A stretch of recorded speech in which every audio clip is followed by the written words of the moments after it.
I've got another one to feed. Right, well, I think it's time to leave the birds now and join Peter Neville, our pet therapist, who's got some fighting cats on his hands. Oh, will you be quiet?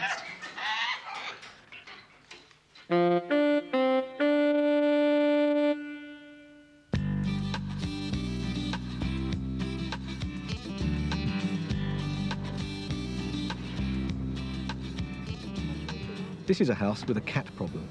Not the number of cats, although there are 8 of them, but the fact that 2 of them just don't get on with each other. This year, she had her kittens first, and 5 days later, she had hers.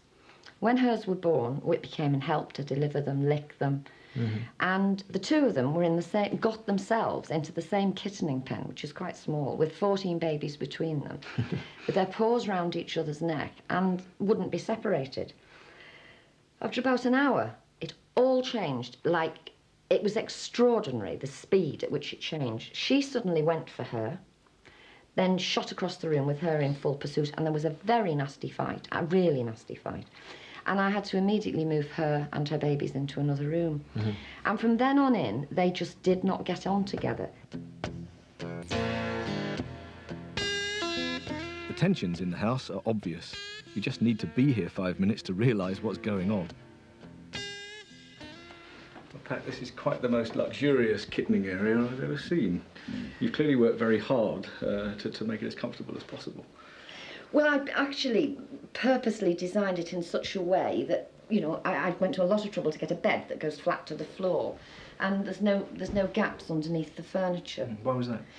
Well, because what happens if you're not careful, because of their habit of moving their kittens around the room, you find they've hidden them somewhere you can't get to them. In essence, that's really been the problem, that when these 2 mothers with their kittens decided that they wanted to put their kittens somewhere safe, their options were actually very limited, and you were actually, by you know, having beds to the floor and so on, you were forcing them to use the same area.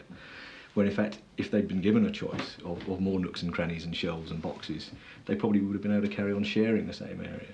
So, you know, what was convenient for you was sort of, again, working against what they needed.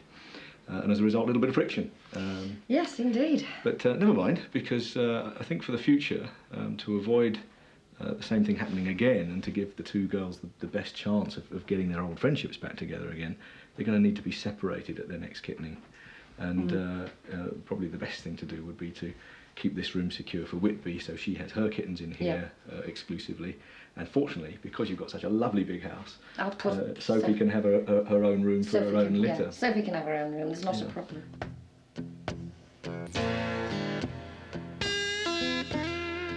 The fact that the relationship deteriorated when they both had litters is probably significant because of hormonal changes.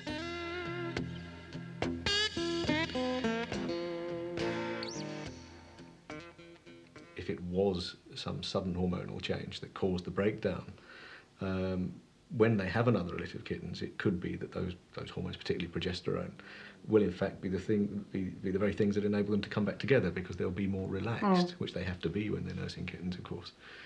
In which case, you know, opportunity to meet on neutral territory without the kittens directly involved could just be the thing that brings them back together again, and instead of tails and growls, we'll have happy purrs and paws around each other's necks again. That would be very nice. If I'm right, and the dispute between the 2 cats is territorial, then provided Pat gives them the space that they need, peace and harmony will once again reign in the Roberts household.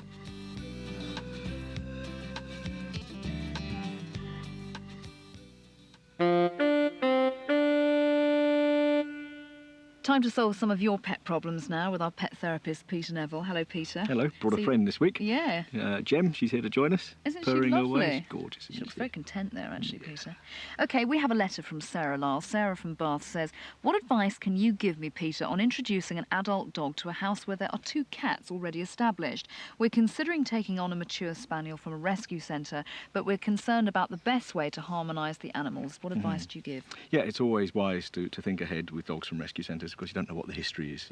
And spaniels, of course, are mile-a-minute dogs, and things can go very wrong from the start with cats if the dog's allowed to chase. So the sensible precaution, obviously, is have the dog on a lead for the first introductions.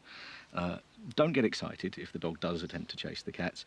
Try to reward her for doing something like sit or lie down, or just for being calm, just for showing no interest, reward her for that. The cats need to be able to get up somewhere high, so get them used to being fed perhaps on a work surface beforehand, before the dog comes home, and introduce them first of all in that room. So that the cats can go up and spit and swear and say, I really don't like this animal in my room. But of course what will happen is they'll ultimately get used to each other, get used to their presence, if you introduce them frequently. Ultimately the cat is going to take over. You know, these two cats for Sarah are going to be the top dogs in the dogs group. So eventually there'll be a little altercation, a little nose to nose. The old persuader will come out and the dog will say, OK, guys, you know, you're in charge. They've got to put that dog in its place. Yeah, and of course, you know, the thing to remember is that dogs and cats do get on very well. It's the introductions you have to get right. OK, thank you very much for that one, Peter. The next letter is from Stephanie Rendell. She says, Dear Peter, my little dog Pia is very sound phobic, and it's very distressing to watch her during thunderstorms and bonfire night. I've tried to desensitise her with audio cassettes, but the sound quality is different. Would a video help? This is a very difficult problem because a lot of these phobias in dogs have sudden onsets. One loud bang and the dog now panics, and then they start to panic for less and less sound, and the thing generalises to more and more sounds, things they used to be able to cope with. Now, the difficulty with trying to desensitise them slowly with recordings and so on is that the dog isn't just sensitive to the thunder, for example, it's also sensitive to the atmospheric build-up before a storm, and so they're already panicking before the thunder happens.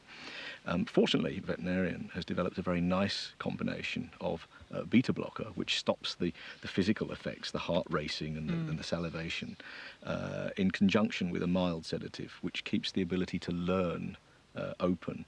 And on this system, the dog effectively desensitizes itself. And we've got a sort of 3 or 4 year study program been going on now, and lots of dogs that used to have a really bad time around bonfire night are doing very well indeed.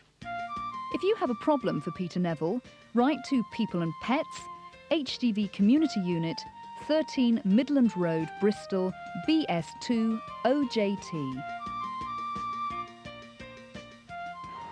Well, that's it from Nibley Bird Farm. I'm giving Mac here his bath. He actually really likes this, don't you, Mac? Yes. In fact, really what I'm doing is getting my own bath because you bit me earlier. No, actually, this is the tender... Oh, and you just bit me again! Take that. This is the tender, loving care that macaws really need. Join us next week on People and Pets. We'll be meeting a 3-legged cat and a dog that chases trains. See you Tuesday, 7:30. All right, Mac?